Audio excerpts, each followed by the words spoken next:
நரேந்திர மோடி ஊர் சுத்துவதற்கு, ஊதாரித்தனமாக விமானத்தை எடுத்து சுத்துவதற்கு ஒரு ஆண்டுக்கு 5000 கோடி ரூபாய் செலவு பண்ணியிருக்கிறார்.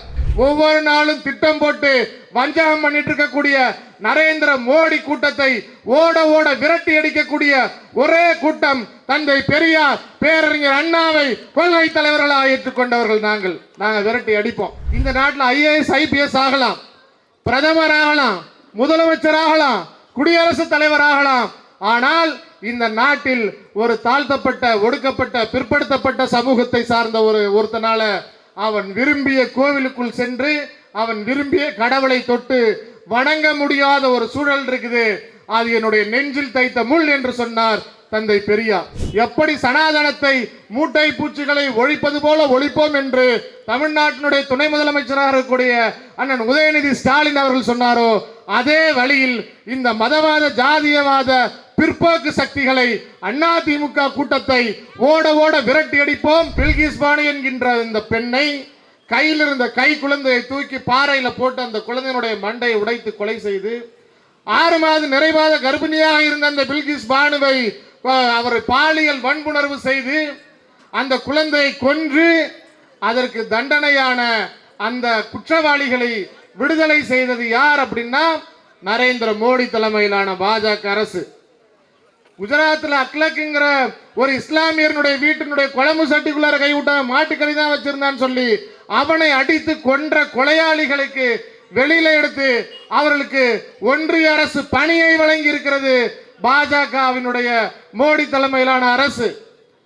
தமிழ்நாட்டில் பக்கத்தில் இருக்கக்கூடிய இந்த கீழடி அருங்காட்சியகம், தமிழ்நாட்டினுடைய முதலமைச்சர் தமிழர்களுடைய தொன்மையை, பண்பாட்டை மீட்டெடுக்க வேண்டும் என்று, இந்த நாட்டினுடைய வரலாறு எங்கிருந்து தொடங்க வேண்டும் என்று சொன்னால் அது தமிழ்நாட்டிலிருந்து தான் தொடங்க வேண்டும் என்று சொல்லி கிடைத்திருக்கக்கூடிய ஆராய்ச்சி கீழடி அருங்காட்சியில் அகழ்வாராய்வு எடுக்கப்பட்ட பொருட்கள்லாம் ஒரு மிகப்பெரிய அருங்காட்சியகம் அமைச்சிருக்கிறார்.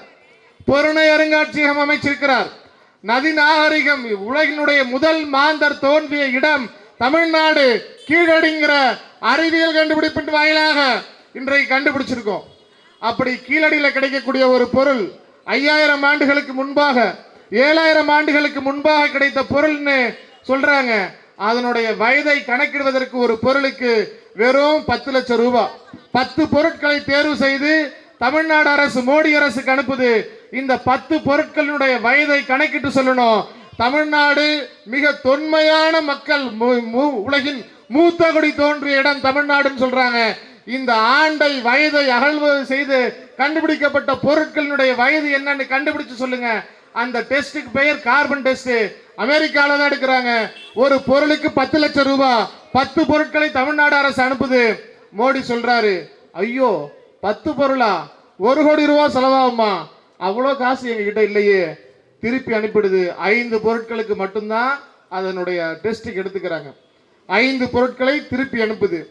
நரேந்திர மோடி ஊர் சுத்துவதற்கு, ஊதாரித்தனமாக விமானத்தை எடுத்து சுத்துவதற்கு ஒரு ஆண்டுக்கு 5000 கோடி ரூபாய் செலவு பண்ணியிருக்கிறார்.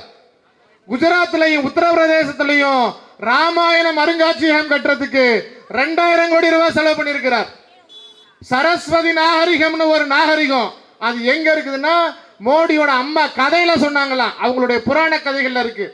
அந்த புராண கதையில இருக்கக்கூடிய சரஸ்வதி நாகரிகத்தினுடைய அதை தோண்டி எடுப்பதற்கு 7500 கோடி ரூபாய் செலவு பண்ணியிருக்கிறார். ஆனா தமிழ்நாட்டில் கிடைக்கக்கூடிய கீழடியில, திருநெல்வேலியில, சிவகலையில, பொருணையில கிடைக்கக்கூடிய, ஆற்றங்கரையில கிடைக்கக்கூடிய உலகில் தோன்றிய முதல் நாகரிக மனிதன் தமிழ்நாட்டில் இங்கதான் தோன்றி இருக்கிறான். அதனுடைய வயதை கணக்கிடுவதற்கு 10 பொருட்களை எடுத்து அனுப்புனா காசு இல்லைன்னு சொல்லக்கூடிய வெட்கங்கட்ட மோடி அரசுக்கு கால்களை பிடித்துக் கொண்டு இன்றைக்கு ஆட்சி அதிகாரத்தை பிடித்து விடலான்னு அடிமை எடப்பாடி பழனிசாமி தலைமையிலான கூட்டம் இன்றைக்கு கூட்டணி சேர்ந்திருக்குது. பாஜக, அதிமுக தலைமையிலான கூட்டணிக்கு வாக்களிக்கக்கூடியவர்கள் தமிழ்நாட்டில் இருக்கக்கூடிய ஒவ்வொரு பெண்களுக்கு எதிராக வாக்களிக்கிறார்கள் அர்த்தம்.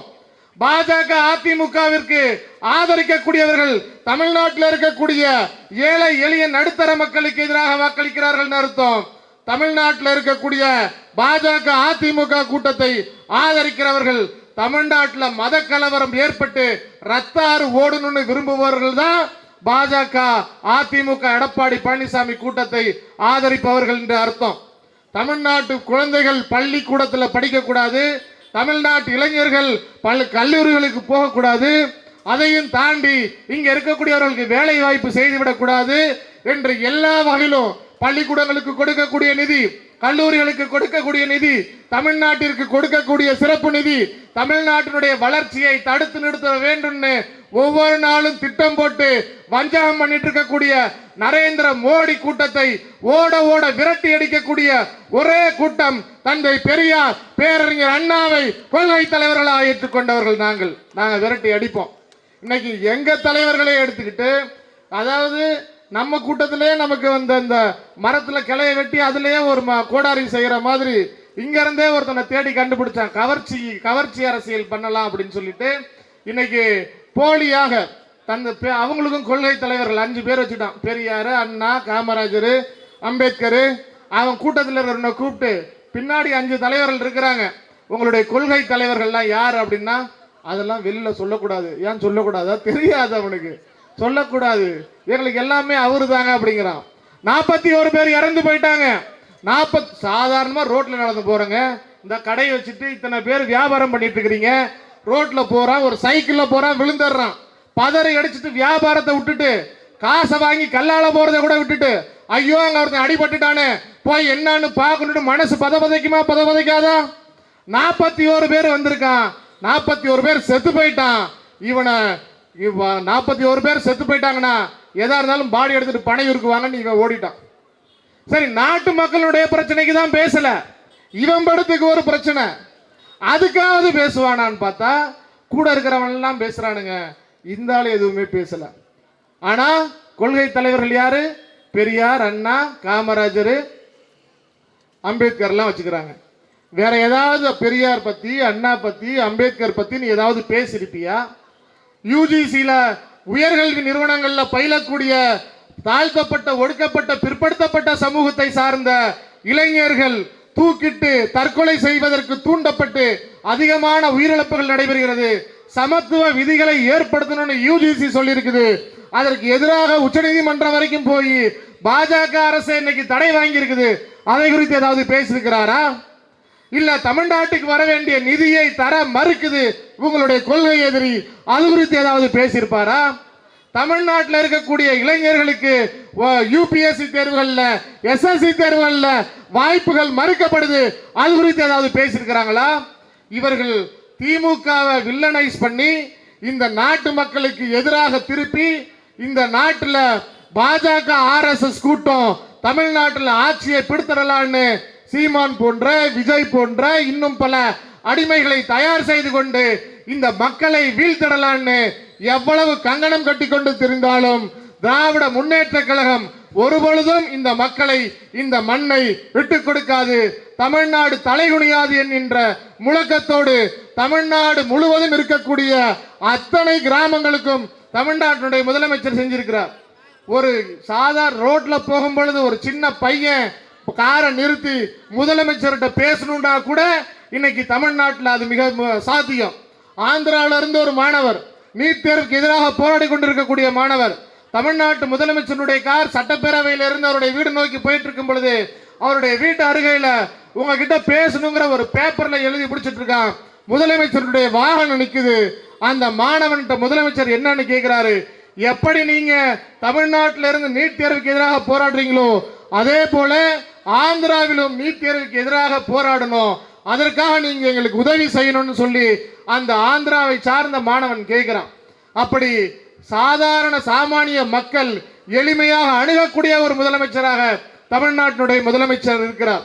எல்லா சாதனைகளையும் 5 ஆண்டு காலம் எத்தனையோ சாதனைகள், அடுக்கடுக்கான சாதனைகள், 100 ஆண்டுகளுக்கு செய்ய வேண்டிய சாதனைகளை திராவிட முன்னேற்ற கழக தலைமையிலான திராவிட மாடல் ஆட்சி 5 ஆண்டுகள்ல செஞ்சிருக்குது.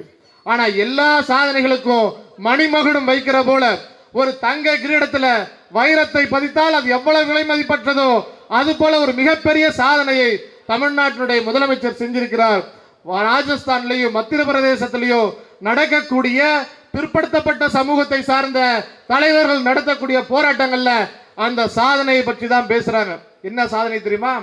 தியாகராய நகர்ல சாவதற்கு 3 நாட்களுக்கு முன்பாக தந்தை பெரியார் சொன்னார், இந்த நாட்டில் தாழ்த்தப்பட்ட ஒடுக்கப்பட்ட பிற்படுத்தப்பட்ட மக்களை சூதரன்களாக விட்டுட்டு அப்படியே சாகரனே, இந்த நாட்டில் ஒரு தாழ்த்தப்பட்ட ஒடுக்கப்பட்ட மக்கள் ஒரு இளைஞன் இந்த நாட்டில் IAS IPS ஆகலாம், பிரதமர் ஆகலாம், முதலமைச்சர் ஆகலாம், குடியரசுத் தலைவர் ஆகலாம். ஆனால் இந்த நாட்டில் ஒரு தாழ்த்தப்பட்ட ஒடுக்கப்பட்ட பிற்படுத்தப்பட்ட சமூகத்தை சார்ந்த ஒருத்தனால அவன் விரும்பிய கோவிலுக்குள் சென்று அவன் விரும்பிய கடவுளை தொட்டு வணங்க முடியாத ஒரு சூழல் இருக்குது. அது என்னுடைய நெஞ்சில் தைத்த முள் என்று சொன்னார் தந்தை பெரியார். நந்தனார் கதை கேள்விப்பட்டிருப்பீங்க. சிதம்பரத்தில் போய் சிவபெருமானை எப்படியாவது தரிசிச்சிடணும், வாழ்க்கையில ஒரு முறையாவது சிவபெருமானை போய் தரிசிச்சிடணும்னு ஆசைப்படுறான் நந்தனார். அவனுடைய முதலாளி கிட்ட போய் கேட்கிற, மிகப்பெரிய பார்ப்பன முதலாளி, ஐயா நான் சிதம்பரம் போனோம், சிவபெருமானை தரிசிக்கணுங்கிறான். அதெல்லாம் போக முடியாது போடான்னு பல முறை போய் கேட்டுக்கிட்டே இருக்கிறான். அதெல்லாம் முடியாதுன்னு போய் அனுப்பிடுறாரு.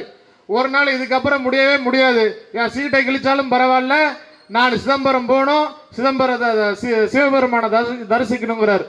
அந்த பார்ப்பன முதலாளி சொல்றார், இந்த படத்தில் வர மாதிரி கண்ணு கட்டின தூரம் வரைக்கும் நம்ம நிலம்தான், போ நைட்டோட நைட்டா உழவு ஓட்டு நெல் விதை அறுத்து மூட்டையை கட்டி வச்சுட்டு நீ போடா அப்படிங்கிறான். அந்த நந்தனார் அதறி அழுகுறான், கண்ணீர் விடுறான். அந்த சிவபெருமானே இறங்கி வரார், அவரே உழவு ஓட்டுறார், அவரே விதைக்கிறார், அவரே விளைவிக்கிறார், அவரே அறுக்கிறார், அவரே கட்டி மூட்டையாகி வச்சுட்டு போறார். நம்ம ஊர்ல எப்படி பிள்ளையார் பால் குடிக்கிறாருன்னு சொன்ன உடனே பெண்கள்லாம் கூஜா தூக்கிட்டு பாலோட ஓடுனாங்களோ, அதே போல அன்றைக்கு நந்தனாருக்கு சிவபெருமானே வந்து நெல் விதைச்சு அறுத்து வச்சுட்டாருன்ட்டு எல்லாரும் ஓடுறாங்க. அந்த பார்ப்பன முதலாளியும் பார்க்கிறாரு, ஐயா நந்தானி சிவபெருமானை போய் சிதம்பரத்தில் தரிசிச்சிருக்கிறாரு. நந்தன் சிதம்பரத்துக்கு போறான், சிவபெருமானை தரிசிக்க போறான். நந்தனுக்கு ஒரே உற்சாகம். அதுக்கு முன்னாடி சிவபெருமான் கனவுலே வந்து அங்க இருக்கக்கூடிய டீச்சர்கள்ட்டெல்லாம் ஒரு தாழ்த்தப்பட்ட சமூகத்தை சார்ந்த நந்தன்கிற என்னுடைய பக்தன் வர்றான், அவனை தரிசிக்க வைங்கிறாரு. நந்தன் போறான். புல்லாகி பூண்டாய் புழுவாய் மரமாகி பல்விருகமாகி பறவையாய் பாம்பாகி கல்லாய் மனிதராய் பேயாய் கணங்களாய் வல்லசுரராகி முனிவதராய் தேவராய் செல்லான் என்ற இத்தாவர சங்கமத்துள் எல்லா பிறப்பும் பிறந்தளித்தேன் எம்பெருமான் மெய்யே உண்கிறான். சட்டையை பிடிச்சிடறான் தீட்சிதர், அங்க நின்னே பேசு, இங்க வந்து பாடாத அப்படிங்கிறான். நந்தன் அழுகுறான். மறுபடி சிவபெருமானுக்கு மனசு இறங்கிடுது. நந்தி லைட்டா நகருங்கிறாரு. நந்தி லைட்டா நகருது. மெய்யே உன் புன்னடிகள் கண்டின்றி விடுற்றேன்னு கண்ணீர் விட்டு கதறான். எல்லாரும் ரொம்ப மெய்மறந்து இருக்கிறாங்க. ஒரே ஒரு தலைவர் கேட்டார், சிவபெருமானே வந்தாரு சரி, அவரே விதைச்சாரு சரி, அவரே விளைவிச்சாரு சரி, அவரே அறுத்து கத்து காட்டு வச்சாரு பரவாயில்ல, சிவபெருமான் நந்திய நகருன்னு சொன்ன சிவபெருமான் நந்தா வாடா உள்ளன்னு சொல்லல, அங்க இருக்குடா ஜாதின்னு சொன்ன தலைவர் தந்தை பெரியார். அந்த தோழனும் கோவிலுக்குள்ளாரு போய் சாமி கும்பிடணும்னு சொல்லி, அதுதான் என்னுடைய நெஞ்சில் தைத்த முள் என்று சொல்லி செத்தார் தந்தை பெரியார்.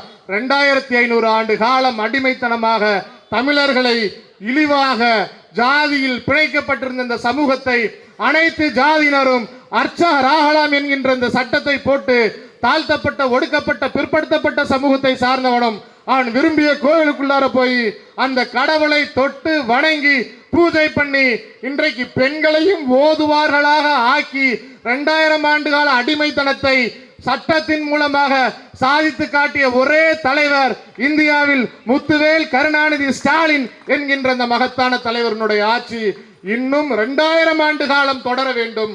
அதற்கு ஒவ்வொரு தமிழர்களும் உழைத்திட வேண்டும். மதவாத ஜாதியவாத சனாதன கூட்டத்தை தமிழ்நாட்டிலிருந்து ஓட ஓட விரட்டி அடிப்போம். எப்படி சனாதனத்தை மூட்டை பூச்சிகளை ஒழிப்பது போல ஒழிப்போம் என்று தமிழ்நாட்டினுடைய துணை முதலமைச்சராக இருக்கக்கூடிய அண்ணன் உதயநிதி ஸ்டாலின் அவர்கள் சொன்னாரோ, அதே வழியில் இந்த மதவாத ஜாதியவாத பிற்போக்கு சக்திகளை அதிமுக கூட்டத்தை ஓட ஓட விரட்டி அடிப்போம். திராவிடம் வெல்லட்டும் என்று கூறி வாய்ப்பளித்தமைக்கு நன்றி கூறி விடைபெறுகிறேன். நன்றி, வணக்கம்.